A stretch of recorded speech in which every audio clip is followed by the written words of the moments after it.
Nous recevons Monsieur Mokhtar Saïd Mediouni, vous êtes officier supérieur retraité. Bonsoir. Bonsoir madame, merci pour l'invitation. Merci à vous. Dans son allocution, le général-major est revenu clairement sur le rôle primordial qu'a joué l'armée et le peuple en tant que rempart face au complot qui visait la stabilité du pays. Est-ce qu'aujourd'hui on peut dire finalement qu'on est hors du danger ? Oui, effectivement, d'abord, la réunion d'aujourd'hui, c'est une prise de fonction. Donc c'est tout à fait normal qu'il devait réunir les cadres, les hauts cadres du ministère de la Défense pour leur transmettre les orientations. Vous savez que cette semaine, il y a eu le Haut Conseil de sécurité qui a été présidé par Monsieur le Président de la République. Donc dans ce discours, qui est un discours qui vient réaffirmer d'abord beaucoup de choses. D'abord, l'armée, c'est elle qui a accompagné le peuple dans ses revendications jusqu'aux élections présidentielles. D'abord, elle a sécurisé ce peuple et elle a tenu promesse, tel que ça a été toujours prôné par feu général de corps d'armée Gaïd Salah, qu'aucune goutte de sang d'Algérien ne sera versée. Et ça a été le cas, et ça a été une promesse tenue.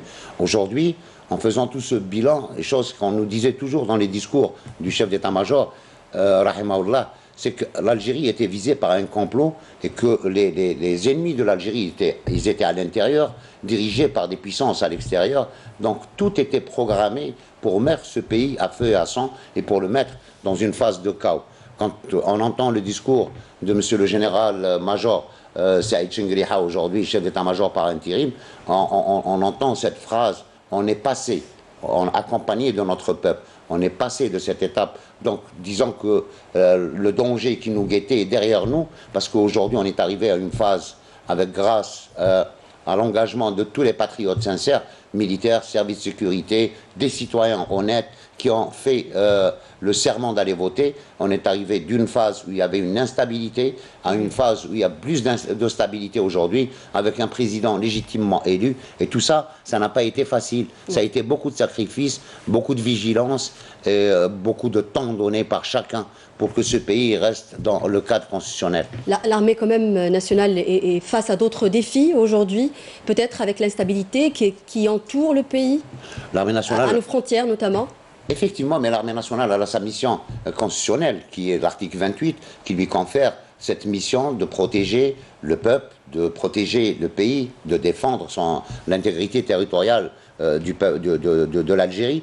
Donc aujourd'hui, c'est vrai que malgré le front interne qui est en perpétuelle turbulence, parce qu'on assiste jusqu'aux dernières semaines, il y a des tentatives, mais voilà, il y a le front aussi extérieur. Notre situation dans une sous-région qui est en ébullition, qui est en effervescence, il y a plein de turbulences, avec des conflits qui se mettent en place autour de nos frontières, toutes les frontières. Donc c'est pas facile de faire la mission de l'intérieur et de l'extérieur, mais voilà, cette armée, heureusement, on a une grande armée dont on doit être fier, elle est préparée à tout ça. Voilà. Justement, le général-major a évoqué ce point particulier. Alors une armée forte a besoin de ses cadres. Il a parlé dans son discours des critères auxquels doivent répondre les cadres de l'armée, en l'occurrence la compétence.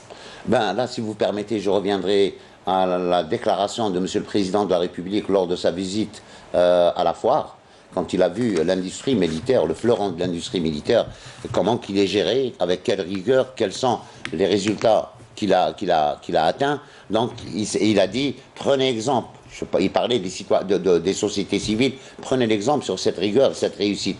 Donc dans l'armée, il n'y a pas de régionalisme.